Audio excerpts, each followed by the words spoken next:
name is Maddie Gill. I have decided to conduct my research on Prader-Willi syndrome, which is a disorder more commonly known as PWS.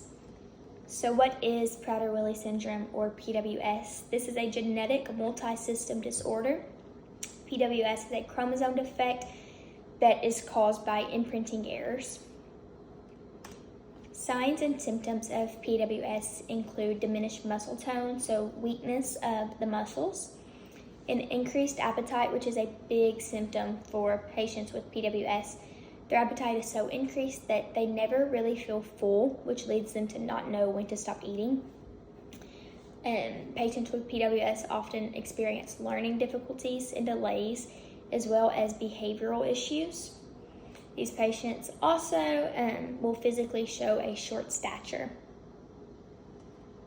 So causes of PWS. PWS, like I mentioned, is a genetic disorder. It is present whenever certain genes in the 15th chromosome are either non-functioning or completely not present.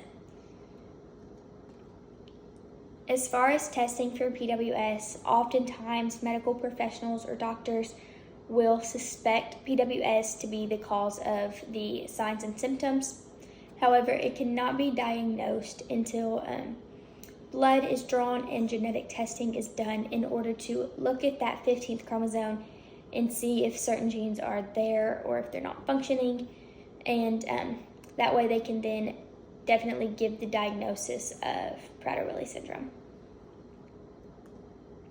As far as treatment goes, patients with PWS work alongside many different medical professionals from various fields. So PWS does affect your hormones. So endocrinologists will often work with these patients to help maintain and balance the hormones to where they need to be. Patients with PWS can experience physical delays or disabilities, which is where a physical therapist will come in, help with those physical disabilities and delays. As I mentioned before, learning delays and difficulties is often present in patients with PWS. Occupational therapists can help with that and try and get them to where they need to be mentally with their learning. Dietitians are a big part of patients with PWS in their medical team. As I mentioned, they don't know when to stop eating. Dietitians can really help to manage and balance a good meal plan for them.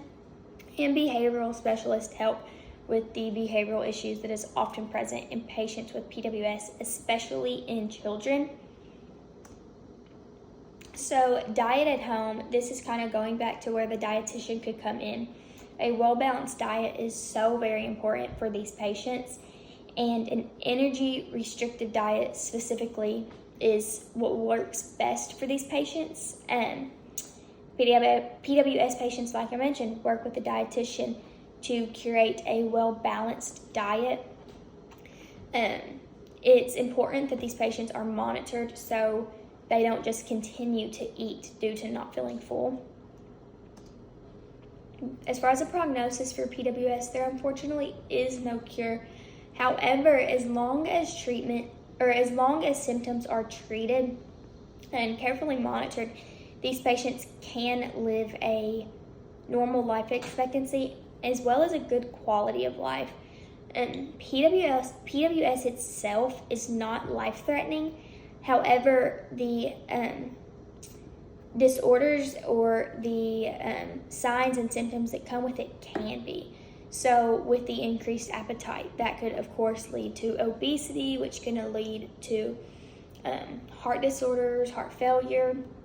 That can be life-threatening.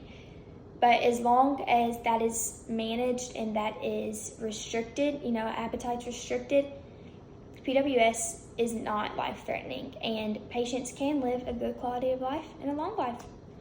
So here are my sources, and thank you very much for your time.